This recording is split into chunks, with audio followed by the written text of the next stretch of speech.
धन्यवाद सभामुख महोदय। 2 मिनेटभित्र आफ्नो कुरा राख्नु होला।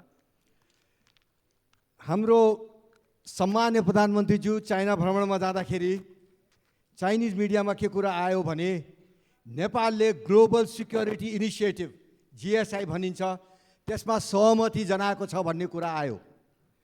यो कुरा हाम्रो असंलग्न नीति, यो हामीले बोकेको नन एलाइनमेन्ट नीतिबाट फरक हो र यस्तो कुरा भएको छ भने नेपाललाई आउने दिनमा घातक हुन सक्ने स्थिति छ।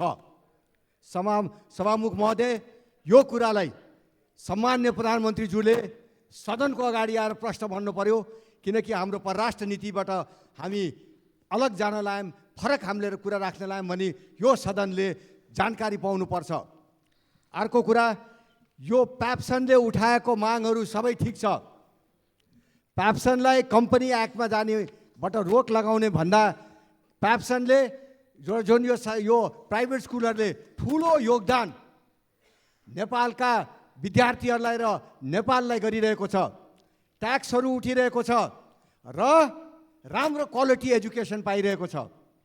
यो स्कलरसिप दिने कुराहरूलाई कुनै समस्या छैन। पहिले पनि 10% छात्रवृत्ति दिने भनेकै हो।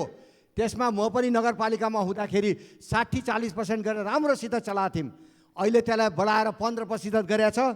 त्यसमाथि पनि स्कुलले फ्री दिने कुराहरू, फिसहरू माफ गर्ने कुराहरूमा कुनै समस्या छैन।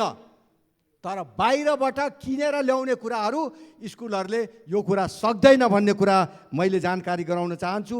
र नन प्रफिट अर्गनाइजेसन बनाउने भनेर भनेको छ, यो हाम्रो संविधानको मर्म विपरीत हो। यत्रो ठुलो लगानी प्राइभेट स्कुलहरूको भएको छ र प्राइभेट स्कुलहरूलाई निरुत्साहित गर्न भन्दा पनि हामीले प्रोत्साहन गर्नुपर्ने नीति सरकारले लिनुपर्छ भन्ने कुरा मैले यहाँहरूमाथि निवेदन गर्न चाहन्छु।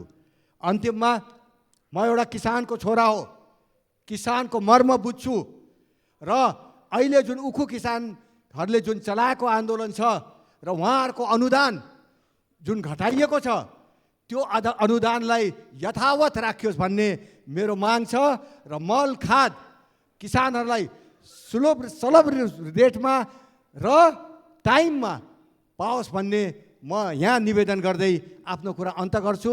र